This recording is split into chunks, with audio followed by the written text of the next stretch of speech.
Assalamualaikum, balik lagi bersama channel kita Setapak Senja Project.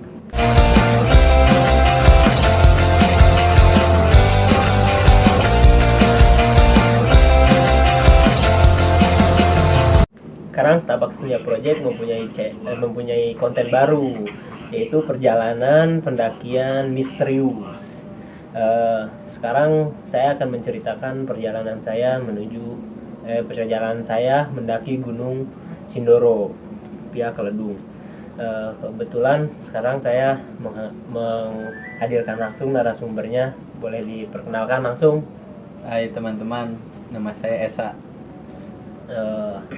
Langsung aja ke pendakian. Pada saat itu kita berangkat dari Karawang sore sampailah Wonosobo, langsung naik omprengan menuju base camp Keledung. Sebelum pendakian kita melakukan registrasi pada pukul 8, sekitar pukul 8 lah. Lanjut kita naik ojek sampai batas antara pos 1 ke kedua lah. Di situ udah ada hal yang janggal nggak tuh, John? Kalau hal yang janggal tuh nggak ada. Pas perjalanan ke pos 2 suasana udah beda, John. Sudah mencekam lah, udah agak horor lah ya. Iya. Pas pada saat itu jalur tuh udah padat, udah mau masuk hutan lah ya. Udah masuk hutan, sampailah kita di pos 2. Di pos 2 apakah ada hal-hal yang janggal-janggal? Kalau dari pos 2 sampai sunrise camp, alhamdulillah nggak ada. Aman-aman aja. Sampailah kita pos 3 di warungnya Mbak Kuat. Terus kita ambil camp di sunrise camp. Sampai sunrise camp kita pukul sesudah asar lah ya. Iya, setengah 4-an lah. Udah asar, akhirnya kita bangun tenda. Kebetulan sebelum maghrib tenda udah selesai. Terus sudah makan juga ya. Udah makan, sudah ngopi-ngopi dan ada acara jalan-jalan di sunrise camp. Jalan-jalan melipir terus sunrise camp, kita putar-putar sunrise camp. Pada saat itu mau memasuki maghrib. Saya ingat tuh pas mau maghrib, kan kita ngopi nih bertiga, ada saya, dia, satu lagi teman saya Alia Bioga. Di situ saya sama Alia Bioga udah masuk tenda. Kebetulan pada saat itu saya masih di luar. Tapi saya panggil, saya apakah di situ sudah merasakan sesuatu? Oh, di situ suasana maghrib semakin horor lah, makin kena lah ya. Kan di situ lagi ngopi kan? Iya, lagi ngopi sambil menikmati sumbing dong. Ya. Kebanyakan jadi saya jelasin dulu, area camp kita itu kebetulan sebelah kanannya Gunung Sumbing. Kita ngadepin semak-semak ya. Iya, ke arah hutan. Rimba lah. Baru arah kirinya kita ke arah Kucan. Esa itu pada saat maghrib dia masih di luar, mau buang air kecil ya. Buang air kecil. Di situ tuh katanya ente merasakan sesuatu. Iya, John. Pas lagi mau buang air kecil ke arah semak-semak ya. Arah hutan, di balik pohon kayak ada sosok putih. Penampakan. Jelas. Cuman dia mengintip dari balik pohon. Waduh. Kaget, otomatis kaget langsung. Ya otomatis kaget dong. Lihat si sosok itu. Enggak, sekarang sosoknya berupa putih, baju putih apa bayangan putih? Sosoknya anak kecil. Dia nggak pakai baju, dia cuma pakai kolor. Dia cuma pakai kolor. Ya, kayak tuyul. Persis kayak tuyul. Cuman pas saya lihat lebih fokus ya, lebih fokus penasaran juga karena penasaran juga kan. Si sosok ini nyamperin ke saya, jalan ke arah saya, tapi dia jalannya merangkak kayak anak yang mau baru bangun itu bisa jalan. Iya, kayak anak ngorondang lah. Sudahnya ngorondang. Sempat nyamperin apa? Ente langsung cabut. Sempat nyamperin. Ya. Terus ngerangkaknya juga cepet. Waduh. Tuk gitu. Iya, cepet. Ya otomatis buang air kecil cepet dong. Cepet. Iya, cepet dong. Tapi burung aman. Aman. Burung aman. Enggak. Aman dong. Potong. terus lanjut. Ya habis itu saya tinggalin kan. Tapi ente belum masuk. Iya, belum masuk. Masih ngopi di ada pohon di situ, ada pohon kalau kawan-kawan ke Sunrise Camp. Camp sebelum Sunrise Camp ada satu pohon, terus belakang pohonnya view-nya sumbing. Emang keren, cocok untuk ngopi lah, nikmati matahari tenggelam lah ya. Nah, di posisi udah lihat si tuyul itu, terus masih ada kejanggalan lagi nggak? Masih. Pas ajan udah selesai itu kan. Ajan udah selesai. Saya lagi lihat gunung Sumbing, tapi posisi ketutup awan, kabut ya. Terus saya lihat lagi gunung Sumbing, kok ini kayak ada kaki di depan gunung Sumbing. Jadi arah pos 3. Arah gunung pos 3. Pokoknya ada si kaki nutupin Sumbing lah. Waduh, Nutupin Sumbing. Gede kayak kakinya, itu baru kakinya doang. Itu baru kakinya doang. Terus lihat ke atasnya. Badan. Saya cuman sampai badan. Nggak lihat mukanya. Nggak sampai lihat muka. Karena langsung cabut mungkin ente. Takut juga kali ya di situ kan? ya, cabut dan akhirnya takut mungkin agak-agak udah dipanggil terus emang dipanggil juga kan, emang khawatir, namanya temen kan, udah maghrib masih keluyuran di luar udah. Sampailah kita masak malam, makan malam, ngopi di camp nih menjelang sebelum summit.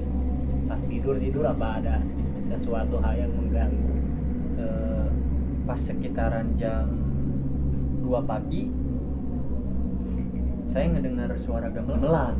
Jam 2 itu 2 kali ngedengar. Pada saat jam 2 apa sebelum jam 2 juga udah denger? Pas jam 2 2 kali. Iya, pas jam 2 itu 2 kali. Enggak ada hal-hal yang nampakin entah itu ya kunti apa Enggak ada sih Jon. Paling cuma suara aja, tapi kenceng itu. Siap ya pos 3 di Sunrise Camp mendengar suara gamelan. Di hutan lo ya. Sampailah kita akhirnya ke mau summit. Ceritanya mau summit nih. Sekitar jam summitnya nggak summit subuh kebetulan kita summitnya itu sekitaran jam 7:30 atau 8 tujuan lah ya. Ya namanya pagi. Di gunung kan. Di gunung kita lagi malas ya. Bangun siang. Perjalanan Sunrise Camp sampai Batu Tatah dulu deh. Ada kejanggalan. Itu pagi ya. Itu sih alhamdulillah nggak ada. Soalnya kan pagi menjelang siang kan. Iya, menjelang siang. Pokoknya sampai puncak nggak ada apa-apa sih. Alhamdulillah sampai puncak nggak ada apa-apa. Sampailah kita di puncak. Pada saat itu sampai di puncak kisaran jam 12. Jam 12-an. Sebelum jam 12-an. Gak lama juga karena di puncak kabut ya. Kabut, bau belerang juga akan di kata base campnya juga dianjurin jam 12 itu harus turun karena belerangnya ke arah trek turunlah kita ke Sunrise Camp lagi. Sampai Sunrise Camp agak-agak sore ya. Agak sore. Ada kejanggalan lagi nggak di Sunrise Camp? Kalau di Sunrise Camp sih nggak ada, cuman kita sempat ngobrol kan sempet ngobrol ya sama orang Jakarta tuh berdua. yang kita Cowok juluki cewek ya? si Simpo lah. Simpo sama si ganteng Hmm. kalem lah. Saya- Kebetulan si Empo dia juga ngedenger hal yang suara sama gamelan di Sunrise Camp. Kita cerita sampai si Empo ada juga cerita lucunya juga Jon. Ya. Si Empo itu Jon. Pada saat itu si Empo cerita diseruduk babi. Tendanya Wah udah nggak kebentuk lah. kebentuk kayak gini lah. Pokoknya prem udah patah, innernya udah sobek, itu udah nggak kayak tenda lah, udah kayak sampah. Dia juga diceritain katanya sekitaran malam jam 12 dia ngedenger suara gamelan terus suara babi. Taunya bukan babi. dia Taunya ngorok. Dia ngorok, doi. Turunlah kita sama si Empo ya dari Sunrise Camp sampai ke base camp kita bareng sama si Empo, cuman jaraknya agak jauh. Perjalanan dulu nih menjelang maghrib, kita kebetulan maghrib itu di pos 2 dari Sunrise Camp sampai pos 2 ngerasain hal-hal yang janggal nggak Jon? Saya lihat pas berhenti pas maghrib ya. Di pos 2. Di pos 2 Pos 2. kayak ada pohon tumbang Iya, besar Bang. Di arah kita turunnya ke pos di sebelah kiri ke arah sebelah kiri. ke arah hutan jauh. Udah gelap tuh, udah mau maghrib ya. Hmm. Udah mau maghrib. Lihat apa tuh pohon di atas pohon? Apa? Enggak, pohon tumbang, Iya. tumbang yang besar. Ya saya kira memang pohon beneran kan, Iya. tumbang Karena gelap. Pas diliatin lagi lebih jelas, lebih fokus. Penasaran kalau Bang.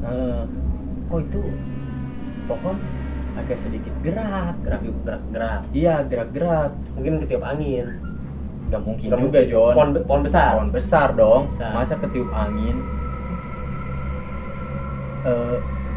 Dilihat lebih jelas lagi, kok ada sisiknya. Terus tapi ketutup sama lumut. Si sisik itu ketutup sama lumut. Kayaknya itu Geraknya cepat apa lambat? geraknya lambat. Dia cuman goyang doang. Pas dilihat lagi tuh kayak ular. Tapi ada palanya. Nggak kelihatan, Jon. Nggak Itu kelihatan. badan doang. Badan doang. Pohon gitu. Iya, pohon. Waduh. Itu badan doang. Kalau diibaratin sih itu kalau diputerin bisa ngelilit Gunung Sindoro sih. Besarnya Berarti tuh kayak raksasa. Kalau di pos di Sunrise Camp-nya raksasa, wujud raksasa. Kalau di pos 2-nya udah raksasa kali ya. Raksasa. Langsunglah kita selanjutnya ke pos 1. Dari pos 2 ke pos 1, pertengahan sebelum pos 1 kita udah naik ojek. Iya. Apakah di antara pos 2 ke perjalanan pos 1 itu ada sesuatu lagi? Kalau sampai situ alhamdulillah, Jon, nggak ada hal yang Lancar-lancar janggal. aja. Lancar-lancar aja. Sebelum kita closing nih, dari kejadian-kejadian dari pos 1, dari pos 2, 3, Sunrise Camp sampai puncak, kebetulan itu kejadian itu membahayakan buat kita nggak sih? Apa Kalau- dia sekedar cuman ngeliatin dirinya, nampakan dirinya, atau dia ngeganggu kita untuk agar kita celaka? Kebetulan kan kita perjalanan ganjil ya pada saat itu. Kalau menurut saya sih nggak mengganggu ya penampakan itu, ya cuman kita lebih mawas diri aja lah, lebih berhati-hati, lebih sering baca doa. Nah, tipsnya tuh lebih saling baca doa, Ya lebih saling ngingetin. satu sama lain, sama teman-temannya. Ya, dan jangan lupa kalau ngelihat sesuatu di gunung jangan langsung ceritain ke temennya. Iya, takut juga temennya parno. Iya, Jadi ntar pendem dulu suges aja. lah, ya jadi suges. Oke, sampailah kita ke base camp istirahat. Ya, Mungkin perjalanan Gunung Sumbing, Gunung ya, Sindoro. Gunung Sindoro ya. sampai di sini. Horor-horornya sebelum kita closing, ada pesan-pesan nggak sih untuk para pendaki? Pasti semuanya harus punya lah ya. Ya. Ya sekarang ada rental juga kan. Hmm. Bisa ngubungin Kudu Puncak, ntar nomornya di bawah ini. Demi promosi dong. Oh iya dong. bisa. Atau yang mau ngopi-ngopi santai. Ya, bisa datang ke 26 Kopi. Nah, lokasinya di mana Bu? Di Karawang, belakang Sinarmas, Jalan Kertabumi. Lanjut ya. Ya. Oke. Nah, pesan buat saya untuk pendaki-pendaki usahain sih pendakinya jangan trek malam, bahaya juga, jarak pandang juga nggak jelas. Udah sih segitu dari saya. Ada tambahan lagi Bu? Paling lebih banyak berdoa sih Ya, pas naik gunung, itu aja. nah, cukup ya. Jangan lupa subscribe and comment Lonceng. biar kita semangat bikin videonya Bu. Ya, buat kalian semuanya. Bye. Assalamualaikum.